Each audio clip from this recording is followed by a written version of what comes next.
The Royals, well, of course, love being on the right side of Twitter, and that means they must be on the right side of all matters to do with climate change.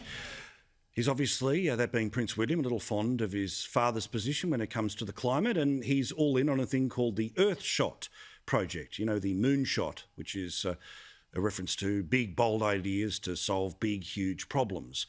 Well, of course, you can't have an event like this without celebrities telling you how you should live. We're in the middle of the disaster. We're right in it. We're in the forest fires. We're in the tsunamis. We're in everything right now. It's not about the future. It's happening now. The Earthshot for Fix Our Climate goes to AEM Electrolyzer. The Earthshot for Clean Our Air is awarded to Takacha.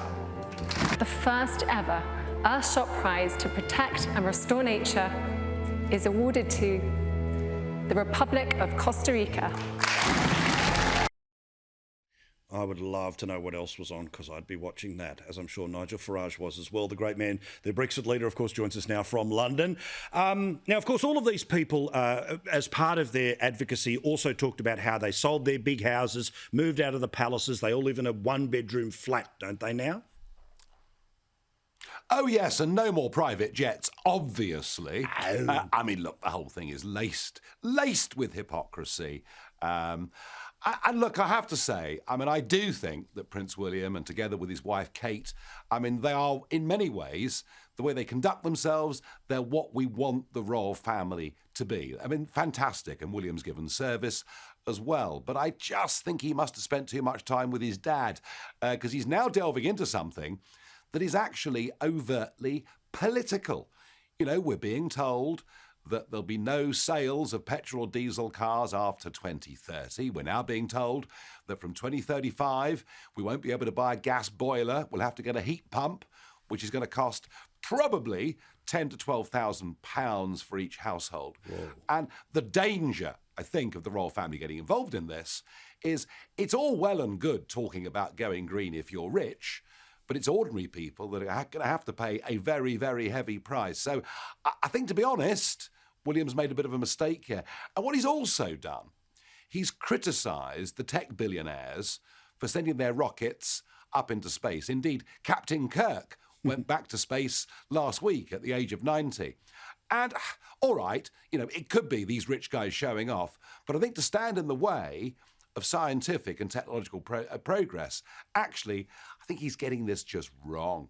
And then what's this about Prince Charles, his latest effort on everything? Because everything's obviously maxed up for Glasgow in the next couple of weeks. Is he making a documentary with Boris Johnson? That's what we're hearing. And Boris, of course, he's in the chair for COP26 up in Glasgow. Very important world leaders are coming. Scott Morrison's going to be coming. But the Chinese aren't going to come. Well, of course they're not going to come, because they're building 100 new coal-fired power stations this very year. And Boris was elected as a Conservative just a couple of hours ago. He gave a speech. He says we're going to become the Qatar of hydrogen, on top of being the Saudi Arabia of wind. And Boris, whether it's something in the water at Downing Street, I'm not sure, but he's metamorphosised from being a Conservative into being a liberal urban greenie. And he is determined that COP26 will see all these wonderful, virtuous statements, none of which are affordable, and most of which will never, ever happen. And I say that as somebody, I want us to have clean oceans. I want us to have a good environment. But the way we're doing it is frankly nuts. Yeah, the way it's being sold to us here in Australia at the state level is, well, the banks won't lend money and everyone else is doing it, so we have to. As a bloke who took on conventional wisdom and the elites, I don't think that the world leaders have done enough to take normal people with them. Everyone will nod at a dinner party. Should we do something? Absolutely. Are you willing to pay for it? Hell no. Yeah. I think in the end, this comes down to cost. And, the pursuit of net zero is something that is going to cost ordinary people a fortune. And we already in this country, 20 to 25% of people's electricity bills are green subsidies. That's money we take from the poor and we give to rich landowners and big foreign wind energy companies. So, already we're seeing ordinary folk getting hurt by this. And look, we produce 1% of global CO2, and what we do, frankly, is irrelevant. If we're going to cut carbon emissions, we've all got to face up to something. And that is, we've got to go for nuclear technology in terms of energy production if we're really sincere about cutting CO2 emissions from energy. There's no other way, frankly, of doing it. Wind is not much more than hot air, or on a bad day, cold air. It just doesn't work because it gives intermittent supply. And anyway, what India, Russia and China do dwarfs anything you in Australia can do or us. 100%. By the way, here's just a little slice of the upcoming documentary. Old enough to have a grandson. Like you, he's learning how climate change is causing the big storms and floods, the droughts, fires and food shortages we're seeing around the world. Your determination to tackle climate change and your high hopes for COP26 couldn't be clearer.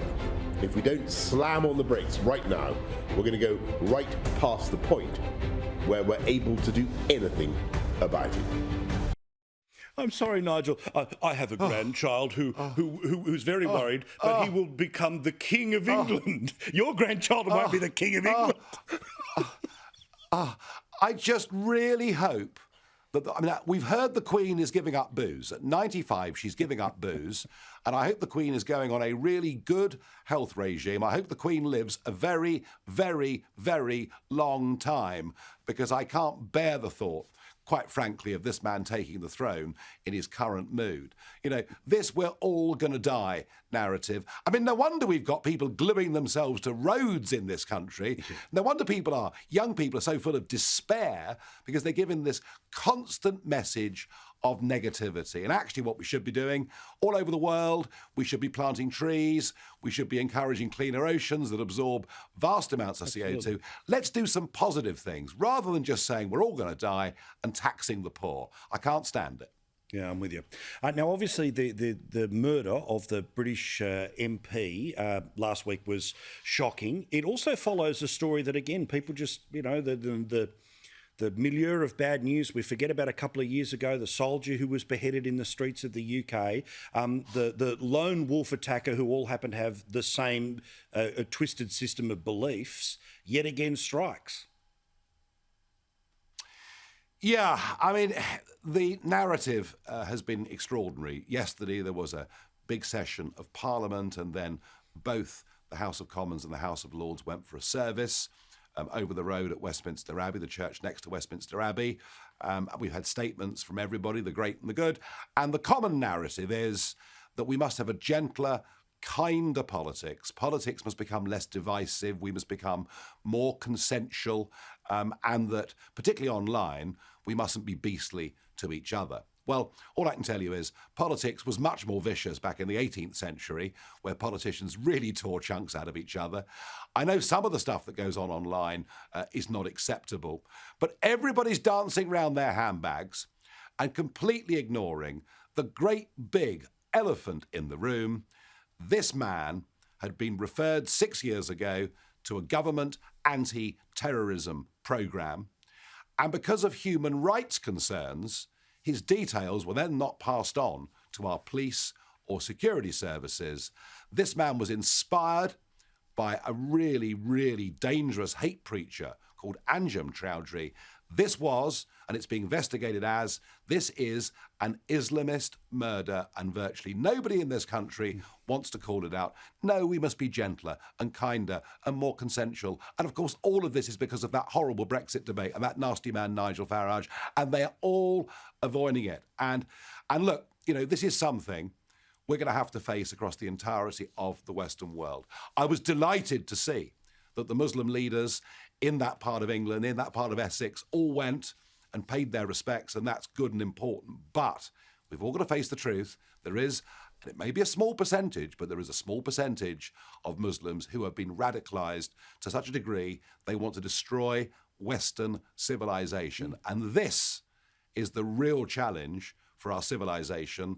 This is the real challenge to keep our democracy, to keep our free speech. And this is more urgent than a video from Prince Charles and Boris Johnson. Yeah, I'm with you. I mean, in the same way that we all know that a pedophile priest is not all Catholics, we know that a radical Islamist is not all Muslims. Yet the asterisk seems to be obvious for one and must be underlined constantly for the other. Thank you, Nigel.